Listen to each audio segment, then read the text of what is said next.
पवित्र श्रीमद् भागवत गीता, पवित्र चारों वेद, पवित्र कुरान शरीफ, पवित्र बाइबल, पवित्र गुरु ग्रंथ साहिब, पवित्र कबीर साहिब की वाणी में छुपे हुए गूढ़ रहस्य अर्थात तत्व को जानने के लिए कृपया अवश्य सुनिए जगत गुरु तत्वदर्शी संत रामपाल जी महाराज के मंगल प्रवचन।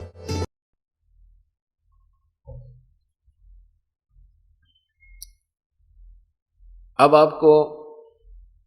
आपने सुना कि शब्द सैन सतगुरु की पिछाणी पाया अटल सुहागरे नतानंद महबूब गुमानी वही प्रगटे पूर्ण भागरे।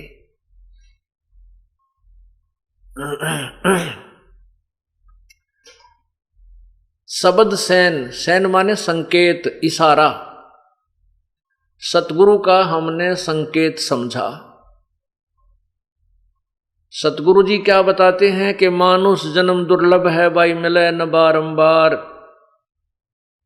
तरवर से पत्ता टूट गिरे वो बहुर न लगता डार। और परमात्मा पाने के लिए सभी बुराइयों को त्यागना पड़ता है। ये संकेत, ये जो ज्ञान आपको दिया जाता है, ये सतगुरु का ज्ञान समझकर जो प्राणी अपना जीवन बदल लेता है, अपना रास्ता बदल लेता है, बुराई त्याग देता है, भगवान का भजन करता है, वो सफल होता है। शब्द सैन सतगुरु की पहचानी पाया अटल सुहाग रे। ओए होए, अटल सुहाग। अब आत्मा का पति परमात्मा है। वो परमात्मा कौन है? जैसा कि आपको परसों बताया था, कल के सत्संग में बताया था कि एक ब्रह्म है जो ज्योति निरंजन है, जिसको क्षर पुरुष भी कहते हैं। ये ब्रह्म जो है 21 ब्रह्मांड का मालिक है, स्वामी है। और इसके ब्रह्मा विष्णु महेश ज्योति निरंजन ब्रह्म के पुत्र हैं और दुर्गा इनकी माता है, शेरा वाली। ब्रह्म से ऊपर एक परब्रह्म शक्ति है जो एक सात संग ब्रह्मांड का मालिक है, स्वामी है। और परब्रह्म से ऊपर एक परम अक्षर ब्रह्म यानी पूर्ण परमात्मा सतपुरुष है जो असंख्य ब्रह्मांडों का मालिक है, परमात्मा है। वो परमात्मा यानी सतपुरुष ही हम सभी आत्माओं का पति है, स्वामी है, मालिक है। जिसमें ये ब्रह्म भी आ गया, परब्रह्म भी, और ब्रह्मा विष्णु महेश वाली आत्माएं भी उसी परम पिता के, वो ही हम सब आत्माओं का पति है, स्वामी है। अब हम यहां आ गए हैं, यहां हम पति पत्नी बन गए हैं। अब यहां तो पति की मृत्यु होती है, पत्नी जो है विधवा हो जाती है, वह सुहागन नहीं रहती। परमात्मा कहते हैं इस आत्मा की शादी, आत्मा का विवाह परमात्मा से करवाया जाएगा और सही भक्ति करके आप उस परम पिता के अपने मूल पति के पास चले जाओगे। फिर कभी विधवा नहीं होगे, कभी आपका सुहाग नहीं उजड़ेगा, सदा सुहागन हो जाओगी। तो आपको अटल सुहाग मिल जाएगा, सदा के लिए सुहागन बन जाओगी, अर्थात आपकी मृत्यु कभी नहीं होगी। और वो अमर पति मिल जाएगा जिसकी मृत्यु कभी नहीं होती। शब्द सैन सतगुरु की पहचानी पाया अटल सुहागरे नतानंद महबूब गुमानी। भाई प्रगटे पूर्ण भागरे। अब उस दिन को सराह रहा है, उस दिन की प्रशंसा कर रहे हैं नित्यानंद जी। जिस दिन वो संत के वचन सुनने को मिले, घर के पास में किसी और भगत के सत्संग हो रहा था। कहते मेरे कोई पूर्वले पर कोई अच्छे भाग थे मेरे, जो ऐसे संत मुझे मिले। नित्यानंद महबूब गुमानी। अब देखो पुण्यात्माओं, जिनको परमात्मा पाना है, जिन्होंने, उनकी हर क्रिया में एक न्यारी कसक होती है। अब गुरुदेव को महबूब कह रहे हैं, महबूब गुमानी, गुमानी दास। महबूब का अर्थ क्या होता है? सबसे प्रिय व्यक्ति। सबसे प्रिय व्यक्ति को महबूब कहते हैं, सबसे प्रिय वस्तु को। यानी सबसे प्रिय महबूब शब्द प्रयोग किया गुरुदेव के लिए, तो कहते हैं नितानंद महबूब गुमानी। भाई प्रगटे पूर्ण भाग रे, मेरे कोई अच्छे भाग थे, पूर्ण भाग थे, जो संत के दर्शन हुए और ये ज्ञान मुझे प्राप्त हुआ।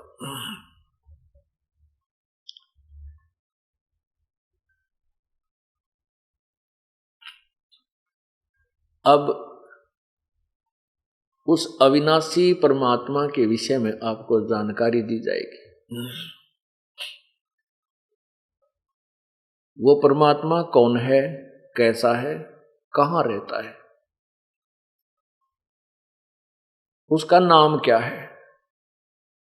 उस परमात्मा का नाम कबीर देव है। कबीर देव, हम उसको कबीर प्रभु को बोल देते हैं, कबीर साहब बोल देते हैं। वेदों में उसको कबीर देव बोला, कबीर देव। कबीर देव कहो, हम उसको कबीर देव, देव माने भगवान, देव माने साहब, कबीर देव, कबीर भगवान। हम उसे अपनी एक लोकल भाषा में, लोकल लैंग्वेज में उनको कबीर कबीर कहने लगे, कबीर को। वेदों में कबीर शब्द है। वैसे तो किसी भी शब्द, किसी भी अक्षर के शब्द के कितने ही बहुत से जो है ना अर्थ बन जाते हैं, लेकिन वो एक नाम भी होता है व्यक्ति विशेष का।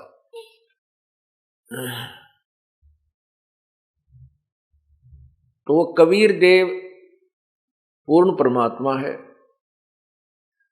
उसी वह परमात्मा सतलोक में रहता है, और सतलोक से ऊपर 3 लोक और हैं, अलखलोक, अगमलोक, अनामी लोक, अकय लोक जिसे कहते हैं। अनामी कहो चाहे अकय कहो। वो परमात्मा ऊपर के सभी 4 लोकों पर कंट्रोल करता है, और नीचे के सभी ब्रह्मांडों पर भी उसी का आधिपत्य है। यहां का अलग से जो शासक हैं वो ब्रह्म और परब्रह्म हैं।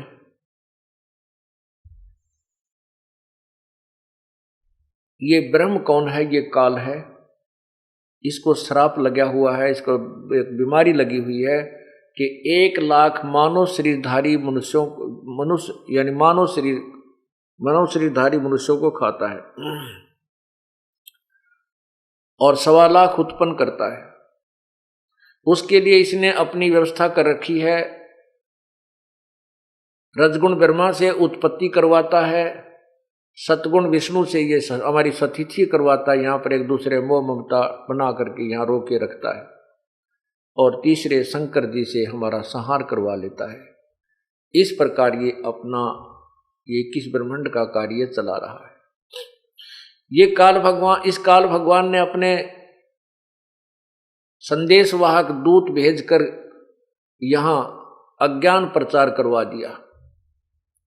परमात्मा, जो पूर्ण परमात्मा की सतिथि से इस जीव को गुमराह कर दिया कि कौन है भगवान, कैसा है भगवान, कहाँ रहता है वो परमात्मा। लेकिन प्रभु के डर से उसने कुछ सत्य शास्त्र भी रचना करवाई।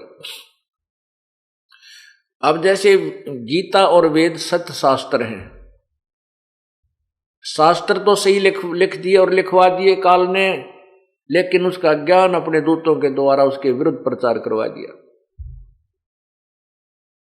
इन भोली जनता को, भोले प्राणियों को, इन अज्ञानी संतों ऋषियों ने निराधार व्याख्याओं पर आधारित कर दिया। भगवान की सतिथि इसको गलत बता दिया, निराकार बता दिया।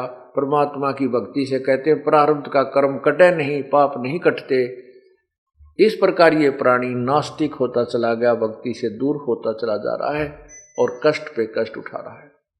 इस अज्ञान को हटाने के लिए, यथार्थ ज्ञान बताने के लिए वो परमात्मा स्वयं ही आता है। स्वयं ही वो एक संत का रोल करता है, भूमिका करता है। स्वयं एक भक्त की भूमिका करके दिखाता है कि भक्त कैसा होना चाहिए, उसमें कैसी सहनशीलता होनी चाहिए, उसके कैसी सिंपलिसिटी होनी चाहिए, और किस प्रकार उसका व्यवहार विचार उठना बैठना होना चाहिए। और तत्वदर्शी संत कैसा होता है, तत्वदर्शी संत के अंदर क्या गुण होते हैं, वो के ज्ञान बताता है। वो सब ज्ञान, वो तत्वदर्शी संत की भूमिका भी वो स्वयं ही करता है, और स्वयं ही वो एक स्वयं ही एक परमात्मा एकम, वो अकेला भगवान है। वो परमात्मा इस काल के लोक में चारों युगों में आता है। सतयुग में सत्सुकृत नाम से प्रसिद्ध होता है, उसका उर्फ नाम वामदेव भी कहने लग जाते हैं उस समय के वर्तमान के ऋषिजन, क्योंकि जो ऋषि महर्षि सतयुग में ब्रह्मा जी से अधूरा ज्ञान ग्रहण करके प्रचार कर रहे होते हैं और वेदों की आड़ लेते हैं, परमात्मा पूर्ण ब्रह्म आकर के उनको वेदों का ज्ञान भी स्वयं ही बताने की चेष्टा करता, लेकिन वो महर्षि वो ऋषि अपनी प्रभुता की भूख में उस संत रूप में प्रकट परमात्मा की बात को नहीं मानते, ना जनता को मानने देते। उसके विपरीत वो सच्चा ज्ञान देता है, वो ज्ञान जो यथार्थ ज्ञान होता है, ऋषि महर्षियों के ज्ञान के विपरीत होता है, वो यथार्थ होता है। उल्टा ज्ञान तो होता है उन ऋषियों का, और वो उल्टा कहने लग जाते हैं भगवान को। तो कबीर परमात्मा जो सतयुग में आते हैं, सत्सुकृत नाम से आते हैं, तो उनको वामदेव उल्टा ज्ञान प्रचार करने वाला कहने लग जाते हैं। वामदेव उर्फ नाम उसका निकाल लेते हैं व्यंग्यात्मक तरीके से। वही परमात्मा फिर त्रेता में आते हैं, उसमें मुनिंदर नाम रहता है। द्वापर में उनका नाम करुणा में रहता है, और कलयुग में उस परमात्मा की कबीर अपने यथार्थ नाम से प्रकट होता है। ये चारों युगों में प्रभु आते हैं।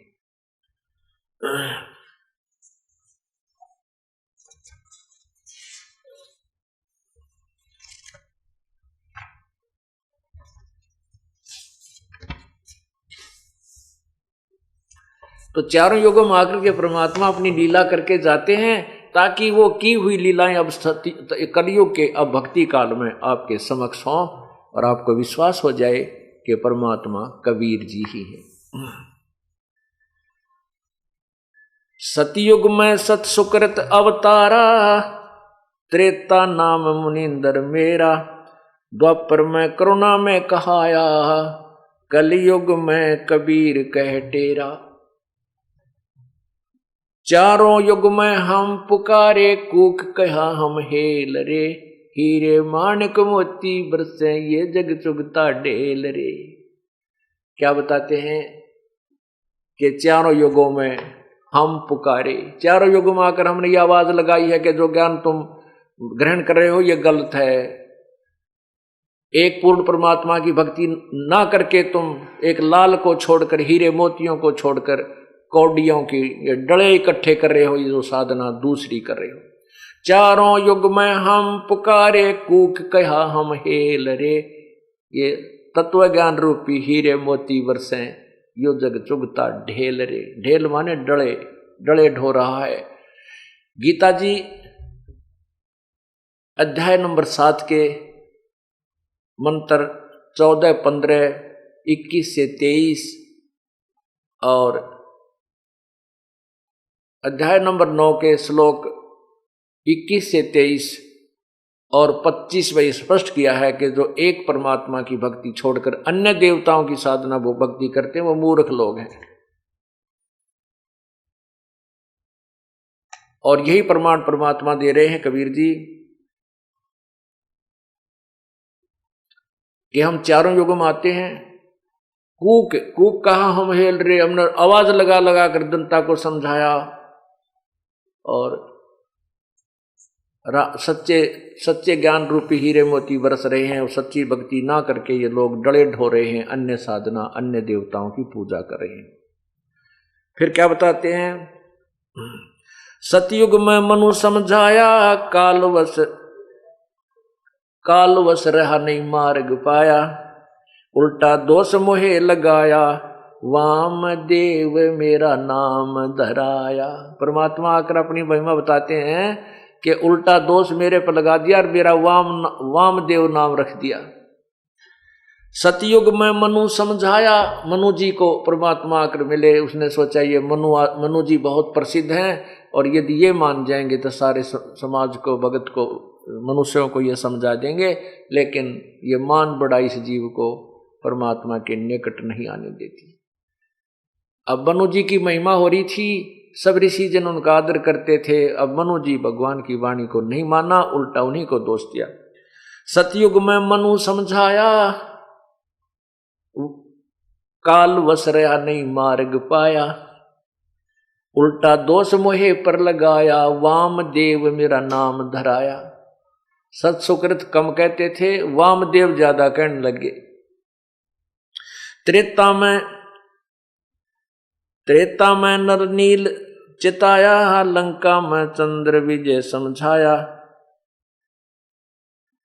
सीख मंदोदरी रानी मानी, समझा नहीं रावण अभिमानी। विभीषण कीनी सेव हमारी, ताते हुआ लंका छत्रधारी। कहते हैं कि मंदोदरी ने तो हमारी बात को माना, लेकिन रावण अभिमानी नहीं माना। विभीषण ने हमारी पूजा की, हमारी सेवा की, तो उसको लंका का राज्य हमने ही दिलवाया। आर गए जब त्रिभुवन राया, समुद्र पर सेतु मैं ही बनवाया।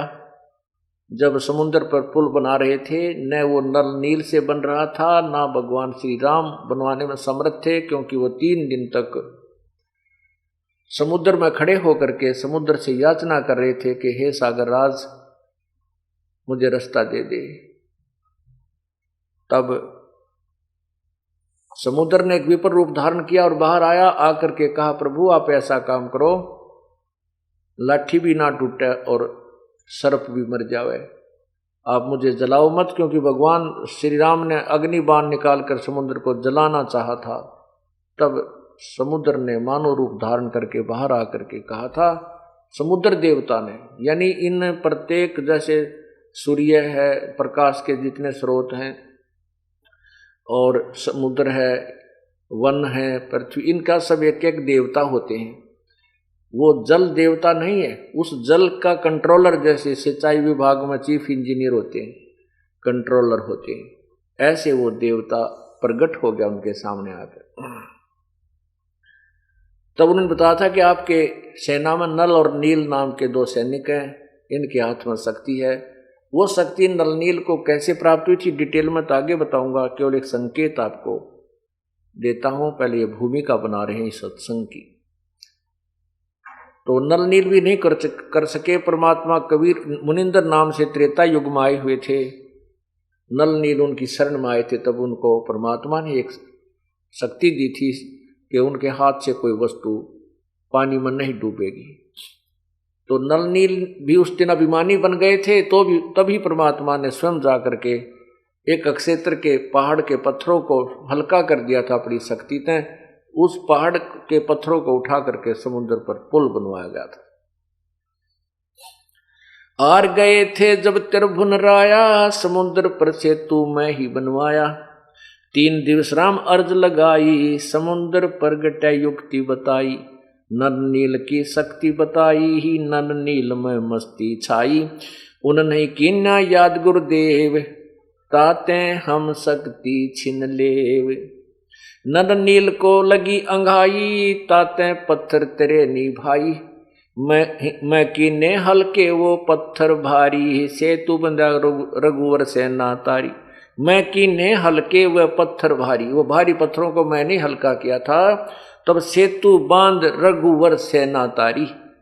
तब उन हल्के हुए पत्थरों से समुद्र के ऊपर पुल बनाकर रघुवर यानी भगवान श्री राम ने सेना को पार किया। लीने चरण राम जब मोरे, लक्ष्मण ने 2 कर जोड़े। जब वो पत्थर हल्के हो गए और तैरने लगे, परमात्मा पूर्ण ब्रह्म जी कहते हैं कबीर जी कि जब मुनिंद्र रूप में मैं संत रूप में आया था, ऋषि रूप में, तब श्री राम ने मेरे चरण लिए और लक्ष्मण ने दोनों हाथ जोड़कर मेरे से मेरी प्रशंसा की, बधाई दी, धन्यवाद किया।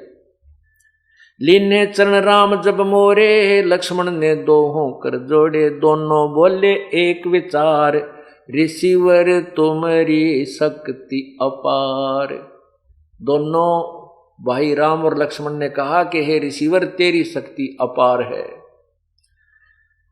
दोनों बोले एक विचार, ऋषिवर तुमरी शक्ति अपार। हनुमान नतमस्तक होया, अंगद सुग्रीव ने मान्या लोहा। ओहे, कहते हनुमान जी भी नतमस्तक होए जब ऐसी लीला देखी, और अंगद जैसे महाबली जिन्होंने रावण के दरबार में अपना पैर रख दिया था कि अगर तू तेरे कोई योद्धा है तो मेरे पैर न हटा दे, कहते हैं रावण की सारी सेना लगी थी तो भी उसका पैर नहीं हटा था, डगमग नहीं हुआ था, टस से मस नहीं हुआ।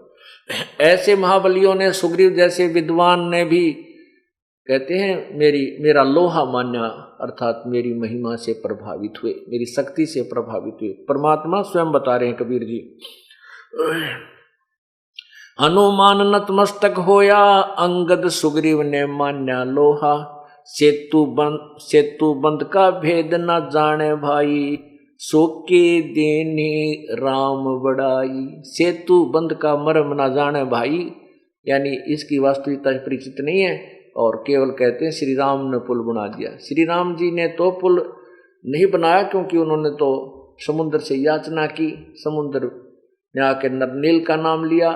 नलनील ने कोशिश की, क्योंकि उस दिन उन्हें अभिमान हो गया, उनके हाथ से वो पत्थर नहीं तरे।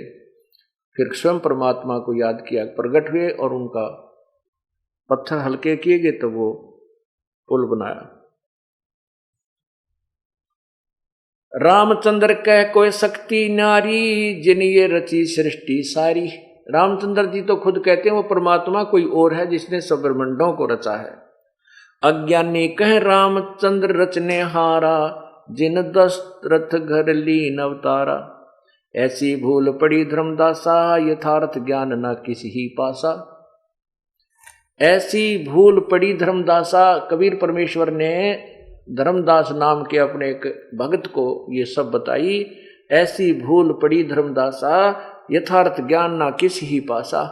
सच्चा ज्ञान तो किसी के पास नहीं है।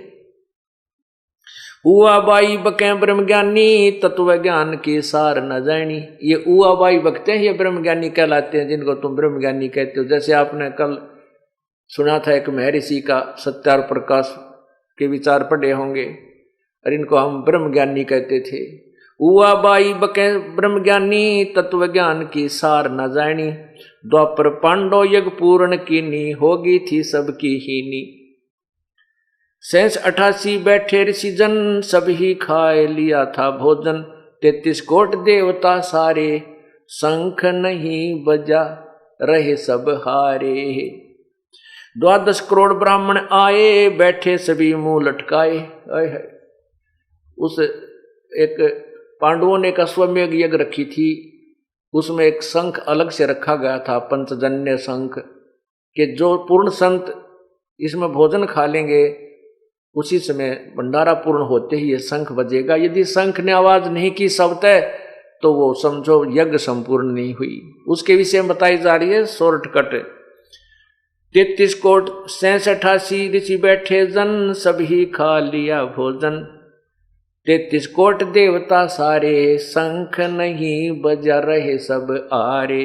12 करोड़ ब्राह्मण आए, बैठे सभी मुंह लटकाए, यानी सभी ने कुछ कर लिया लेकिन शंख नहीं बजा था। ब्रह्मा विष्णु शिव गुप्त यज्ञ माहे, बाजा ना शंख भोजन खाएं। ये ब्रह्मा विष्णु महेश भी कहते हैं गुप्त रूप में वहां विराजमान थे, उनने भी भोजन कर लिया तो भी शंख नहीं बजा। ब्रह्मा विष्णु शिव गुप्त यज्ञ माहे, बाजा ना शंख भोजन खाएं।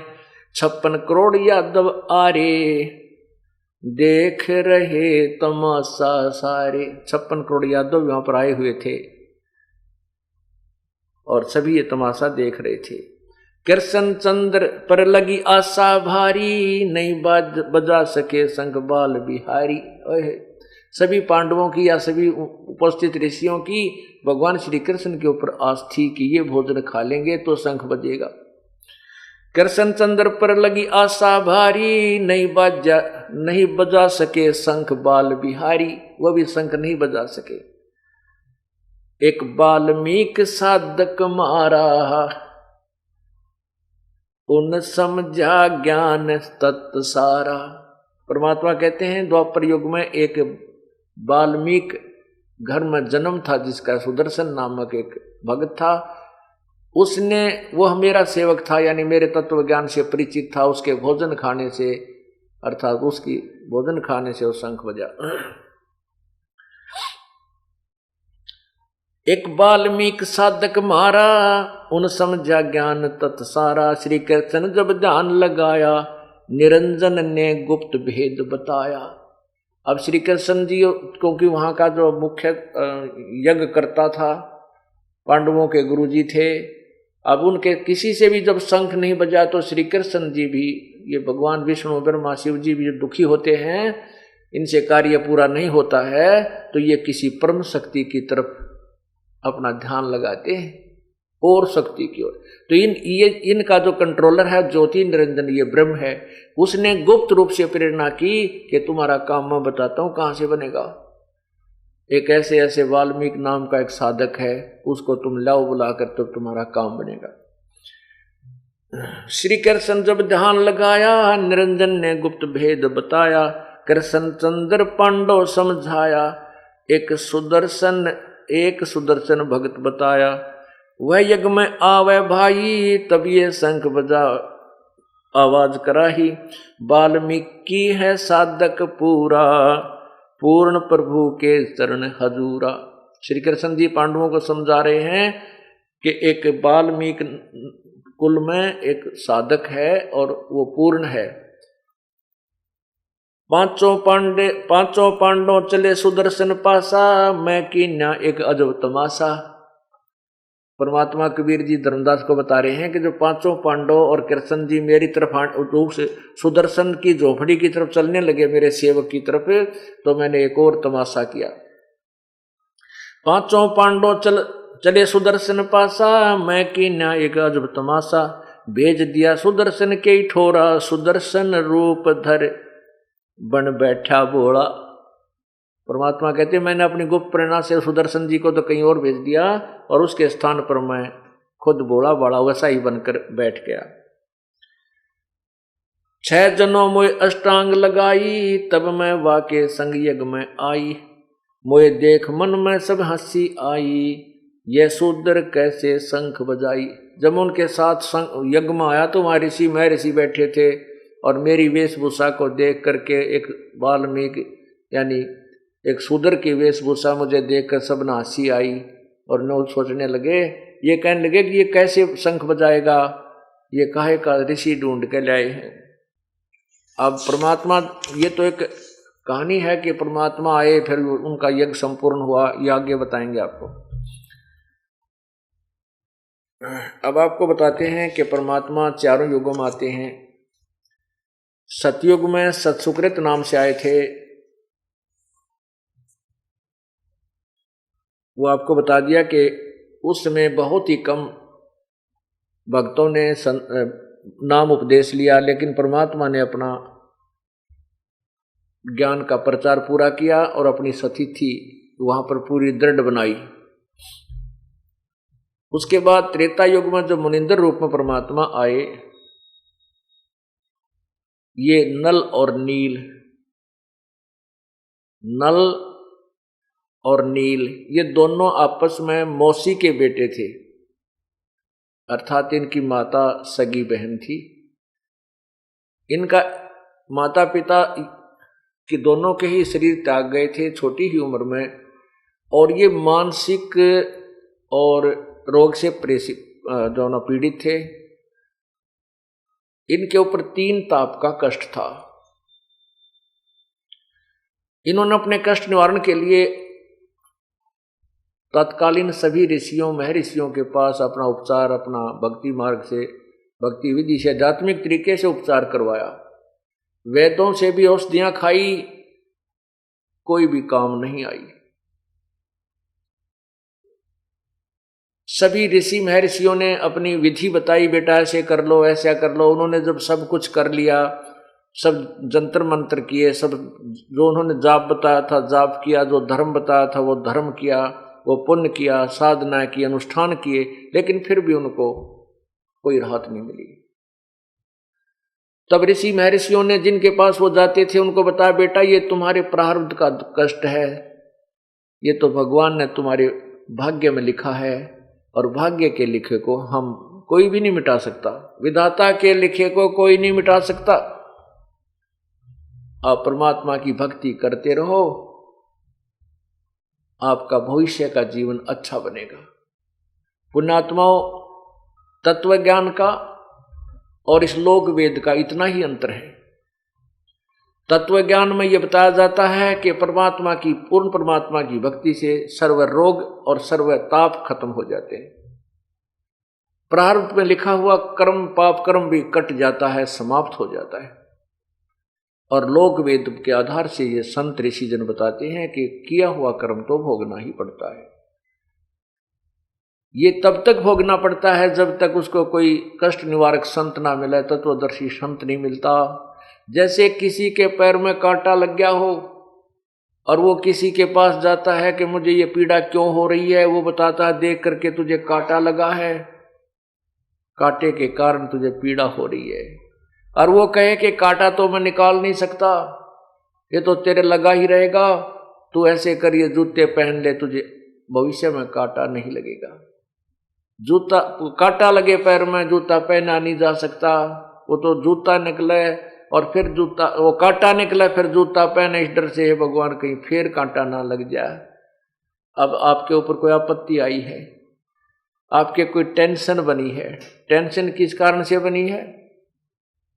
कोई आपको ऐसी पीड़ा सता रही है, कोई घर में दुख है, कोई व्यवसाय में हानि है, या कोई बालक बीमार है, या स्वयं को कोई पीड़ा है, तो वो उसके कारण आपकी टेंशन बनी है, आपको पीड़ा बनी है। वो पाप रूपी कांटा, वो टेंशन आपको खटक रही है किसी कारण से। जब तक वो काम आपका ठीक नहीं होगा, आपकी वो टेंशन खत्म नहीं हो सकती। वो जो आपको कांटा सता रहा है, रड़क रहा है, वो कांटा निकला अर्थात आपका वो काम बने, फिर आप वो कांटा निकला, यानी वो आपका जो बिल्कुल भयंकर जो कष्ट आप रहा था वो भगवान निवारण कर दे। फिर आप राम नाम का जूता आप पहनोगे, इस डर से कहीं भगवान वो आपत्ति फिर ना गिर जाए मेरे पे। फिर वो राम नाम का जूता आप कभी नहीं निकालोगे। आप रास्ते में जा रहे हो और आपका कांटा लग जा, तो फिर आपका कांटा निकालने के बाद जूता पहनोगे, आप फिर सारे रास्ते जूता नहीं निकालोगे, कहीं फिर वो कांटा ना लग जाए। इसी प्रकार इस जीवन के सफर में हम चल रहे हैं, हमें पाप रूपी कांटे लगे हुए हैं, और ये कांटे नहीं निकलेंगे तब तक हम राम नाम का जूता भी नहीं पहन सकते, क्योंकि वह टेंशन पहनने ना दे। वो जूता जो कांटा लगा है, जूते को पहनने ही नहीं देगा, वो तो निकाल कर ही कुछ राहत महसूस करता है। बल्कि ठीक इसी प्रकार परमात्मा पहले आपके वो कांटे निकालेगा जो आपके ऊपर आपत्ति आई हुई है, और फिर आप इस राम नाम के जूते ने इतने दृढ़ता से पहनोगे, जैसे छोटे छोटे बच्चे भी, बहन भी, भाई भी, बेटी भी, बुजुर्ग भी आते ही कहते हैं जी मेरा नाम तो नहीं टूट गया। यानी इतना डर लग रहा है कि कहीं ये राम नाम का जूता फिर निकल जाए, कांटे लग जाए, वही पाप जो पहले दुखी करा करते। तो इस प्रकार हमने अपनी इस भक्ति मार्ग को आगे बढ़ाना है। और तत्व ज्ञान में और इस लोक वेद में बहुत अंतर है।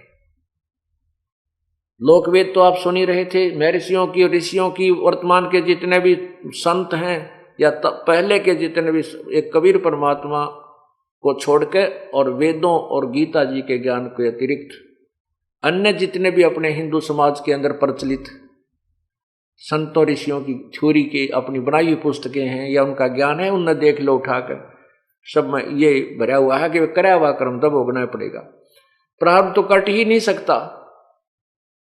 और परमात्मा कहते हैं और वेद बताते हैं कि वो पूर्ण परमात्मा अधर्म के अधर्म यानी घोर पाप को भी, अंश से अंश को भी खत्म कर देता है, नष्ट कर देता है, नाश कर देता है, क्षमा कर देता है। तो इसलिए तो भगवान के नाम की, भगवान की भक्ति में रुचि बनती है। और भगवान कुछ भी ना करे, ना पाप काटे, ना कोई निर्धन धनी बनावे, ना दुख दूर करे, फिर कौन भजन करे भगवान का? आवश्यकता ही समाप्त हो जाती है भक्ति की। इसलिए समाज नास्तिक हो गया, क्योंकि इनको यथार्थ भक्ति मार्ग नहीं मिला, और जो साधना ये करते थे उनसे लाभ नहीं हुआ। आखिर में गुटी छुट्टी लाके अपना गम बुलाने लग गए, उससे और दूने निर्धन हो गए। और विकार घने बन गए, आपस में लड़ाई झगड़े बढ़ गए। परमात्मा की दया से जब आपके घर में सुख होगा, आपका माइंड बिल्कुल बैलेंस रहेगा, झगड़ा भी कम होगा, कोई गाली भी दे जाए तो भी सहन करोगे। और जब टेंशन बनी होती है, कोई बालक भी बोल पड़ा, उठकर दो मारा उसका, बढ़िया रह लो है, वो दूना झगड़ा बढ़ता है। कारण क्या है कि उसका बीपी जो है अप डाउन होता रहता है। और जब परमात्मा मिल जाएगा, भक्ति करेंगे, सारे दुख दूर हो जाएंगे, ये बीपी भी ठीक हो जाएगा और आधे झगड़े करके आप पे मिट जाएंगे। फिर परमात्मा की भक्ति का और शक्ति का वहां पर आपके घर में निवास हो जाएगा, तो फिर भी आपको एक अजीब शांति और मिलेगी। तो इसी प्रकार उस नल और नील ने सभी ऋषियों महर्षियों के पास जाकर के ये सुन लिया था कि ये तुम्हारे प्रारब्ध का कर्म है, तुम्हें भोगना ही पड़ेगा। नल और नील केवल मृत्यु की इंतजार कर रहे थे कि कब वो दिन आवे, हमारा यहां से झंझट मिटे, ये रोग तो बहुत सता रहा है। परमात्मा दया करते हैं, मुनिंद्र रूप में प्रकट वो पूर्ण ब्रह्म, मुनिंद्र ऋषि के रूप में प्रकट वो पूर्ण ब्रह्म परमात्मा कबीर देव एक दरिया के किनारे सत्संग कर रहे थे। वहां पर भक्तजन आते थे, श्रोता आते थे, सुनते थे, कुछ उनके निजी भक्त भी वहां आते थे, सुनते थे। एक दिन सौभाग्य प्राप्त हो गया नल और नील को भी उस परम पिता के दरबार में जाने का। नल और नील को यह विश्वास नहीं था कि तुम स्वस्थ हो जाओगे, लेकिन दुनिया जाति देख रही थी, औरों के मुख से सुन रहे थे, बड़े महापुरुष आए हैं, बड़े दुख दूर करते हैं, लेकिन नल नील को विश्वास कतई नहीं था। फिर भी सोचा चल टाइम तो पास करना, 2 घड़ी वहां बैठाते हैं चल के। अब जो ही नल नील वहां सामने आए, उस अक्षेत्र में आते उनको कुछ राहत मिलने लगी, और जो ही परमात्मा के चरण छुए उन्होंने आकर के, और परमात्मा ने दोनों के हाथ सिर पे हाथ रखा, हाथ रखते उनका सर्व रोग समाप्त हो गया। अब नल नील को ऐसे लग रहा है जैसे तुम्हारे शरीर में कोई रोग था ही नहीं। इतना चमत्कार देखकर, ऐसी लीला देख करके दोनों के दोनों चरणों में गिर गए, बहुत फूट फूट कर रोने लगे। हे परमात्मा, तुम आप कहाँ छुपे थे? हे महाराज जी, हे ऋषि महाराज, हे ऋषि जी आप कहाँ थे? हम तो बिल्कुल हार चुके थे, थक चुके थे, हमने तो सोच लिया था कि अब तो ये हमारे कष्ट का निवारण मृत्यु के साथ ही होगा। सारी कहानी बताई कि हे ऋषिवर, हमने सभी ऋषियों से, महापुरुषों से उपदेश भी लिया, उनके द्वारा बताई विधि का भी प्रयोग किया, साधनाएं भी की, लेकिन हमारा कोई कष्ट दूर नहीं हुआ था। आज आपके आशीर्वाद मात्र से हम स्वस्थ हो गए प्रभु। तो परमात्मा ने कहा, बेटा आप सत्संग सुनो, बैठकर उपदेश ले लो। ये तो आपको, ये तो कांटा निकाला है मैंने, और ये सफर अभी लंबा, इसमें और भी कांटे लग सकते हैं, इसलिए जो जूता हम देंगे ये ISI मार्क का, इसने पहन के देखो जो कांटे लग जाते हैं। अर्थात ये पूरा सुरक्षा कवच आपको दिया जाएगा पूर्ण परमात्मा की साधना का। नल नील ने सत्संग सुना और परमात्मा का उपदेश ले लिया, उनको गुरु बना लिया। अब गुरु बना लिया उनका, तो उनको तो इतना दृढ़ विश्वास हो गया कि हमारा जीवन दान ही प्रभु ने दिया है।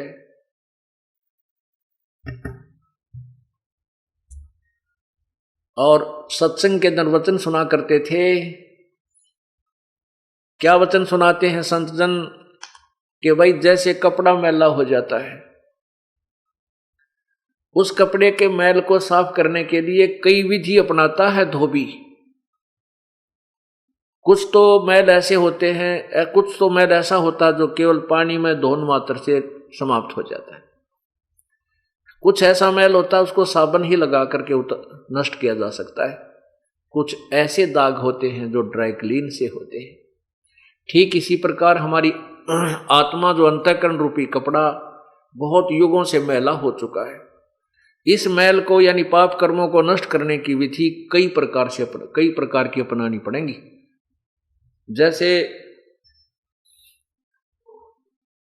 जैसे रोगी डॉक्टर के पास जाता है, डॉक्टर उसको पीने की दवाई अलग से देता है, कैप्सूल न्यारे देगा, गोली अलग से देगा, और फिर मालिश की दवाई अलग से देता है। इन सभी औषधियों का प्रयोग करके स्वस्थ हुआ जाता है। इसी प्रकार इस हमारे को ये दीर्घ रोग लगा हुआ है जन्म और मृत्यु का। इस जन्म मृत्यु के रोग को काटने के लिए हमें कई प्रकार की उपचार अर्थात कई प्रकार की उपासना जैसे जैसे भी विधि है वो सब अपनानी पड़ती है। इसलिए हमारे ऊपर जो पाप कर्मों का धब्बे लगे हैं, दाग लगे हैं, मैल चढ़ा हुआ है, उसको काटने के कई तरीके बताए। जैसा आपने कल यजुर्वेद में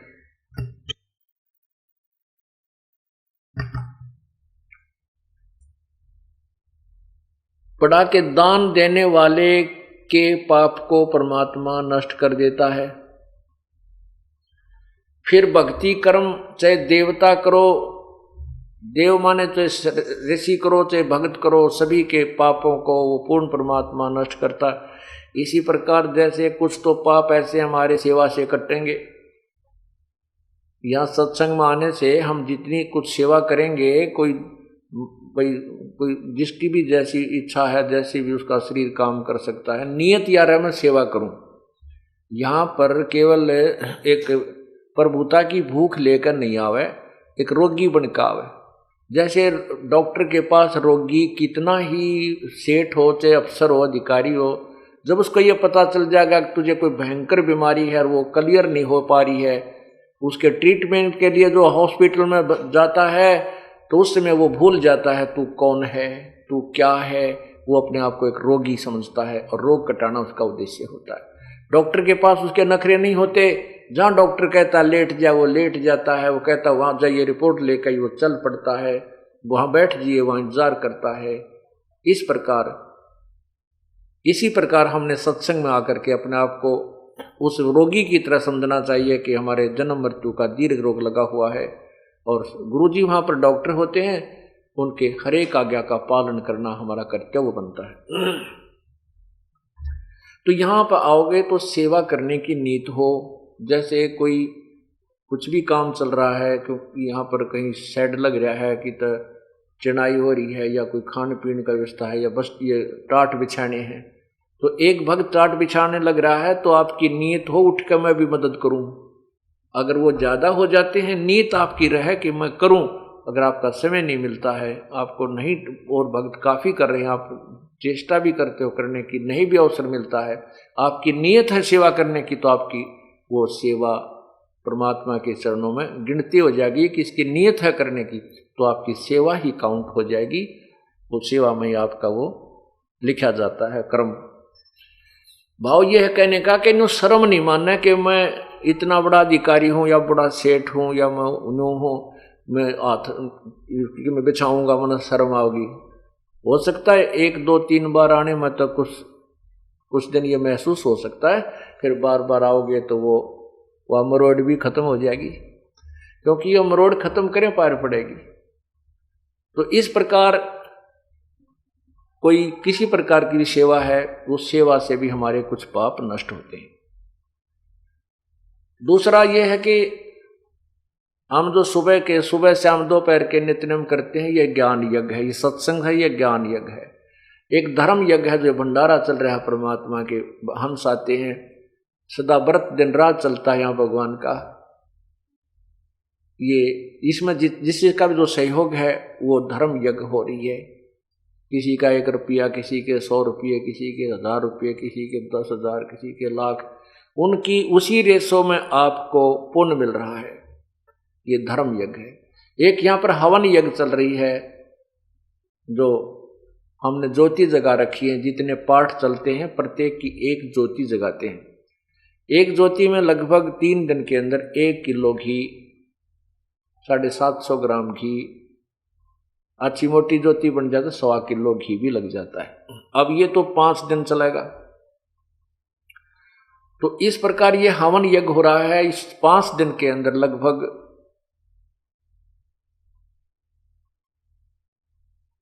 जो है सैकड़ों किलो घी यहां पर हवन होगा। वो आप ही को क्रेडिट मिलेगा उसका। तो ये कुछ यज्ञ, ये 500 यज्ञ करनी होती है। एक यज्ञ धर्म की, दूसरी यज्ञ ध्यान, तीसरी यज्ञ हवन की, चौथी यज्ञ प्रणाम और पांचवी यज्ञ ज्ञान की। आप आते हो दंडोत प्रणाम करते हो, ये भी एक यज्ञ है, ये भी एक आपका अनुष्ठान हो रहा है। और एक ध्यान यज्ञ, आप 2-3 दिन, एक हफ्ता पहले अपने काम को आगे पीछे करने की जो है ना चिंता करते हो कि सत्संग में जाना है, सत्संग में जाना। ये ध्यान आपका वहां से शुरू होगा, ध्यान यज्ञ। और फिर यहां आकर के भगवान की आपको रह रह के याद आती है, वचन सुनते हो, आपकी आत्मा के अंदर वो चोट लगती है, वो जहाँ पर मैल होता है वो हट जाता है, आत्मा परमात्मा की तरफ ध्यान जाता है। ये भी एक यज्ञ आपकी पैरेलल होती है। ये ज्ञान यज्ञ जो आपको सुनाया जा रहा है ये ज्ञान है, और ये अखंड पाठ भगवान की अमृतवाणी का चल रहा है, ये भी ज्ञान यज्ञ में ही होता है। तो इस प्रकार ये सभी और फिर जो ज्यादा धब्बे हैं आपके ऊपर लगे हुए, वो मंत्र रूपी ड्राई क्लीन से आपके साफ किए जाएंगे। जब ही सतनाम हृदय धरो, भयो पाप को नासे, मानो चिनगारी अग्नि की, पड़े पुराने घासे। ये पुराना घास या पहले के पाप कर्म जो संचित कर्म हमारे हैं और ये प्रारब्ध में लिखे हैं, ये एक ऐसा घास जानो, पुराना घास, सूखा घास, और उसमें एक माचिस की सींक लगा कर जलाकर उसमें डाल दीजिए, सबको जलाकर भस्म कर देगी, और फिर हवा चलेगी, उस राख को भी इधर उधर फेंक के कति नष्ट वष्ट कर देगी।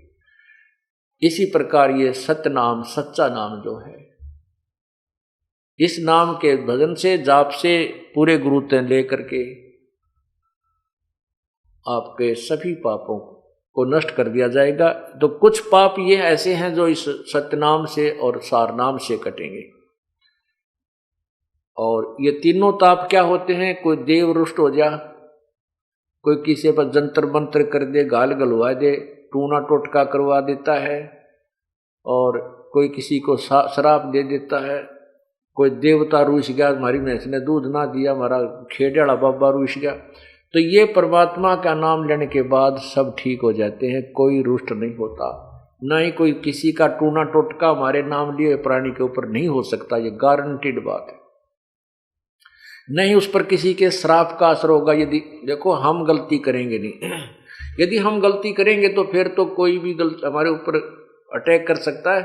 गलती का अर्थ है कि हम कोई नियम ना तोड़े, फिर हमारे ऊपर कोई किसी का भी कोई प्रभाव नहीं हो सकता।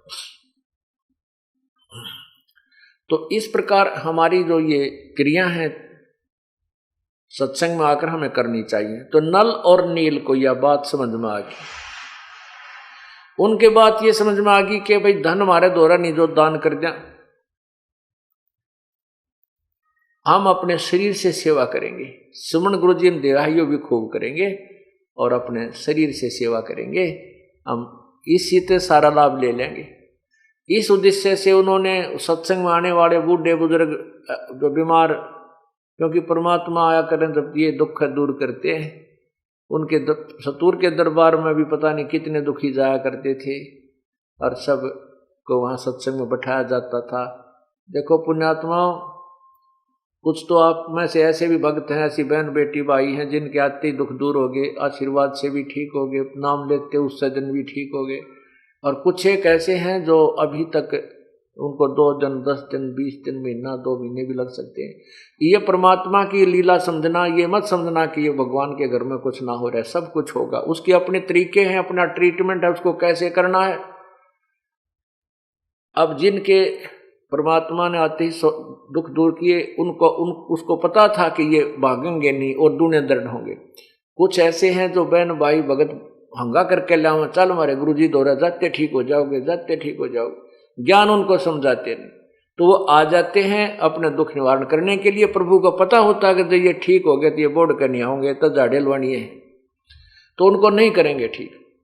अब जैसे हम जाया करते उड़ा कनपेड़ जड़वान, कनपेड़ झाड़ दी, ठीक होया कि ना होया, हो गया तो फिर उसके पास नहीं जाना, फिर कदे कनपेड़ होगी तो तभी जाएंगे। तो हम परमात्मा नहीं चाहते कि यहाँ झाड़ा लावर उन्हें ठीक करके भेज दिए फिर कभी ना आए, इनके ऊपर फिर और बहुत कष्ट आएंगे। तो यहाँ पर वो भविष्य का भी ट्रीटमेंट किया जाता है कि ये पुण्यात्मा यहाँ आता रहे, 2, 4, 10, 20 बार आने से इसको ज्ञान सुनेगा, सत्संग सुनेगा तो ज्ञान हो जाएगा, फिर ये डगमग नहीं होगा, फिर इसको परमात्मा स्वस्थ भी कर देंगे। यदि उसको पहले स्वस्थ कर दिया तो उसको और भयंकर दुख हो जाएगा, वो तो दुख दूर होगा, लेकिन आगने वाले समय में और भी बहुत कष्ट उस प्राणी थे, उनका बचाव नहीं हो पाएगा। वो दयालु इसलिए थोड़ी सी देरी करता है। उस देरी में हम न सोच लेते हैं देख कुछ लाभ नहीं होता, चाल की तो और चलाएंगे, कहीं और जाने के बाद फिर वो पता है समुद्र या नौका जो है बगैर पतवार के घूमती रहती है, उसका ठिकाना कोई नहीं। तो नल नील ने इसी उद्देश्य से सेवा प्रारंभ कर दी। अब वो क्या करते थे, कोई भी रोगी आता था तो परमात्मा के पास बहुत दुखी आते थे। एक बार तो कहते हैं काशी में 160 कोढ़ी थे और वो कोढ़ी चले गए। कहने लगे भगवान आप सबके दुख दूर करते हो, हमारा भी कर दो। नो बोला परमात्मा बोले वे थारे तुम्हारे दुख न कद नाट्या में, तुम आए ताज हो। उनको कहा बेटा तुम भजन करो, भक्ति करो, तुम स्वस्थ हो जाओगे। उन्होंने कहा ठीक है, जैसे जो आपकी आज्ञा। कहने लगे भगवान भक्ति तो हम कर लें, पर यूं कोड कर्ण तना देता, पीड़ा बहुत होती है, आप दया कर दो, दया कर दो। परमात्मा को पता तो था, पर उनने उनको कह दिया अच्छा भाई करेंगे, परमात्मा से अर्ज होगी सुनाई तुम्हारी। तो कहते हैं वो सारे के सारे का कोड ठीक हो गया। कोड ठीक होगा तो वो तो भाई फिर सत्य कहा बेटा सत्संग माया करियो का। अच्छा जी, अब वो तो ना धोकर बटे ऊपर काए, फिर जो पहले तो पीप चुया करती थी, कपड़ा भी ना सुहा हुआ था, और फिर ना सेवा करें, बैठ जा नो टेव की तरह आकर कोई भगत का काम कर लो तो कर ले, यानी उल्टा उस तरह व्यवहार नहीं बना उनका। तो परमात्मा कहते हैं भाई ठीक है, हम तो देख दोबारा इस कष्ट ने तुम्हारे कदे नहीं, और तुम इस तरह चलोगे तो तुम्हारी भक्ति नहीं बनेगी। एक दो गलतियां उन्होंने की, परमात्मा ने उनको करड़ा किया कि भाई ऐसा नहीं होता सत्संग में, तो वो आना ही बंद कर गए, आना ही बंद कर गए और भक्ति त्याग गए। अब ठीक आगे क्या हुआ वो तो लंबी कहानी है, वो तो प्रत्यक्ष है क्या होगा और क्या हुआ होगा उनकी गिला ज्यादा डिटेल नहीं बताते। तो परमात्मा ने ये सारे उदाहरण पहला करके दिखा रखे हमारे ताई, इस दास को उदाहरण दे रखे हैं कि ऐसे भी आवेंगे और उनको ठीक होते ही बकवाद भी पावेगी, फिर तेरा दिल भी दुख पाओगा कि देखो भगवान से अर्ज की और इन ये ठीक भी हो गए, राज फिर वो बकवाद गढ़े। ऐसे बहुत से लोग हैं। एक बेटगाम में हमारा भगत राजेंद्र जी, उनके घर हम सत्संग करना अग्रेर, वहाँ एक उसी गांव का एक कति रो है, बैठा बैठा है मैं मरूंगा, सब ने बता दिया, डॉक्टरों ने भी इलाज, डॉक्टरों ने भी उसको लाइलाज कर दिया, सूझ रहा सारा शरीर, उसके पता नहीं गुर्दे खराब थे, सारी बुरा हाल हो रहा, और अंतिम सांस गिने, सांझ सवेरा जा रहा उसकी मौत का। यही से दयालु हमारे भगत उसको बुला लिया, एक आजा तुम्हारे गुरुजी आऊंगे, हमारे पाठ हो रहा है, तू कोई नहीं मरे। सब ने पूछा भाई मैं बच जाऊंगा हमारे, क्यों मैं एक दिन लेट गया था, पाठ पहले प्रारंभ हो जाता था। तो सब भगत ने कहा तू चिंता ना करे, गुरुदेव नान दे, तुझ में ठीक हो जाएगा। सब न रो है, उसकी पत्नी भी, पर ऐसी कृपा हुई मालिक की उसने नाम ले लिया, वो स्वस्थ हो गया। 5-6 महीने तो वो ठीक हमारे साथ आता रहा, फिर आंडी पा गया, मंदिर में पुजारी बनकर बैठ गया उससे गांव में। अरे तेरा गजब वही हो, और इतने सुख दिए परमात्मा ने उसको। तो ऐसे भी जिन और बतेरे हैं, तो इसलिए प्रभु अपने हिसाब से करते हैं। 1-2 बार तो अपने भक्तों जो जिनको आप लाते हो किसी को, प्रभु कर देते हैं, लेकिन हमारा उद्देश्य ये है कि ठीक ठाक तो 2 मिनट का काम है, 2 सेकंड का, कुछ भी नहीं उस भगवान के लिए। परंतु उन्हें तो और दुख दिखाई दे है कि यो नादान जब फिर हमारे इस रास्ते से भटक गया, तो काल तो बाट देखा इसकी, काल तो इंतजार कर रहा कि ये पुण्य तो कमाओगा यहाँ पर, शुभ कर्म तो यहाँ करके जाओगा और उसकी बिरान में टिक रुआओगा काल, फिर उसको कितना राजा बना देगा, कितना मेंबर बना देगा, कितना एमएलए बना देगा और उसकी करवा के खराब कमाई ने और गधा बना देगा। परमात्मा को पता है ये मेरी आत्मा है और काल के जाल में तुरंत फंस जाती है। मेरे ज्ञान को तो मैं 10 वर्ष समझाऊं और दूसरा एक दिन में उसकी सारी बात मेरी ज्ञान को काट के वो काल का दूत उसमें फिट कर देता है मेरे भक्त में और मेरे से दूर कर देता है। अंत कोट बाजी जहां हम रचे सकल ब्रह्मंडे, कहे कबीर मैं के करूं ये काल करे जीव खंडे। परमात्मा कहते हैं कि मैं सारी सृष्टि की रचने वाला हूं, मैं इतनी समर्थ शक्ति होते हुए भी अब मैं क्या करूं, यो काल मेरे जीव को, मेरी आत्मा को जो मेरी शरण में आ चुका है उसने भी खंड कर देता, उसका नाम तुड़वा देता, कोई न कोई बकवाद गढ़ा के, कोई बहाना बना के। अनंत कोट बाजी जहां हम रचे सकल ब्रह्मांड। गरीबदास जी बताते हैं, कबीर जी यूं कहते हैं, कह कबीर मैं क्या करूं यू काल करे जीव खंड। यू काल जो है हमारे जीव को खंड कर देता है, यानी तोड़ देता है, उसको अपने पाड़े में ले जाता है। हमने शुभ कर्म तो करते हैं परमात्मा के बताई विधि से, 1 2 4 साल हम साधना कर लेते हैं, हमारे पास वो भक्ति का धन हो जाता है और फिर हम सत्संग त्याग जाते हैं। उस अपने किए हुए सत्संग के दौरान शुभ शास्त्र अनुकूल साधना में किए हुए पुण्यों को फिर ये प्राणी अन्य योनियों में अन्य जन्मों में मनुष्य जीवन पाकर प्राप्त करता है, तो उसमें वो अच्छा राजा भी बन सकता है, सेठ भी बन सकता है, उसी के पुण्य होते। और यदि उसको आगे भक्ति नहीं मिलेगी तो फिर वो पूंजी समाप्त हो जाती है। तो इसलिए हम हर दृष्टिकोण को सोचकर परमात्मा की आज्ञा अनुसार यहाँ सब क्रिया की जाती है। आप कोई लेट भी हो रहा है, किसी को कोई आराम नहीं हो पा रहा है, उसके लिए बताया कि द्वार धनी के पड़ा रहे, धक्के धनी के खा, 100 काल झकझोल ही पर द्वार छोड़ ना जा। राम नाम रटते रहो, राम नाम रटते रहो, जब तक घट में प्राणे, कदे तदीन दयाल के बनक पड़ेगी कानी। कभी तो उस दीन दयाल के यानी परमात्मा कभी तो सुनेगा जरूर आपकी, और यही भगवान है जो सुनने वाला, और कोई सुन भी नहीं सकता।